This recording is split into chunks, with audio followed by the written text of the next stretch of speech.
Тажикстан менен чек арасын бир эле көчө бөлүп турган Баткени Көкташ айылында 22 январь күнү эки өлкө жарандарынын ортосунда чыр чыгышына айылдын четиндеги футболдон кайткан Тажикстандын Майский айылынын тургундары себеп болгонун, алар Көкташтык окуучу балдарга кол көтөргөндөн башталганын айтышат. Жаңжал ырбап эки тарап жаштары топтолуп бири-бирине таш атышкан. Арага түшүп жаштарды тынчтантууга аракет кылган Көкташ айылынын башчысы Разия Өсөрованы Тажикстан аймагына сүйрөп ур тепкиге алышкан. Учурда айыл башчы облустук ооруканада дарыгерлердин көзөмөлүндө. Бар мен айтым садак болоюндар. Кампилик эч кимге даркор нести анан тажиклап түшүндүрүп кеткиле деп турат элем. Бир маал эле сидиреп жөнөп калды. Колумдан тартып кетип атат. Алдыдагылар аркадагы мен аркамдан жүгүргөндөрү таш менен уруп атат. Анан бир маалда олар таш урду. Kırgızlar taştakiler dep bir anda jığılıp düştüm. Anan teptiler. Tep ötüp ketip atıp Tacikler bittesi katta taşta alıp dururdu. Özüme kelip desem jatam.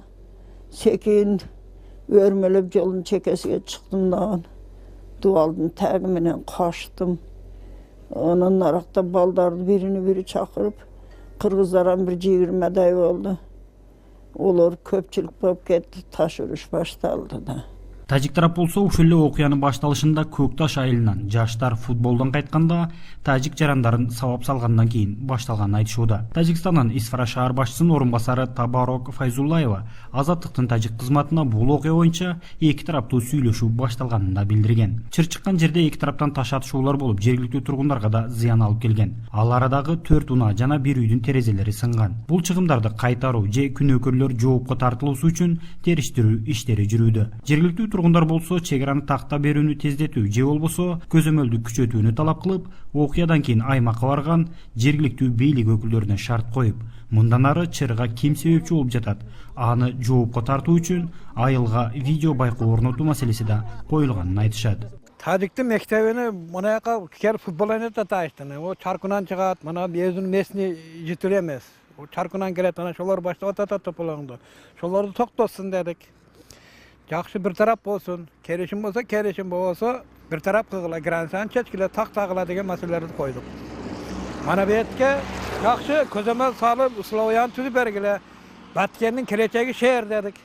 Шол маселе шол болду. Видео камера жөнүндө да сөз болду. Видео камераны өздөрү мына бул жерге коебуз деди. О, Наркыбетте Жакөрүктө зоерге коем деди. Өздөрү маселени немелерге өзү тайындады.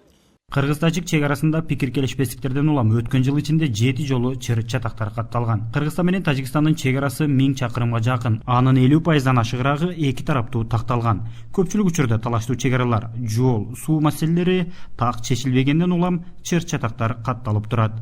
Жеңиш Айдаров, Азаттык, Баткен.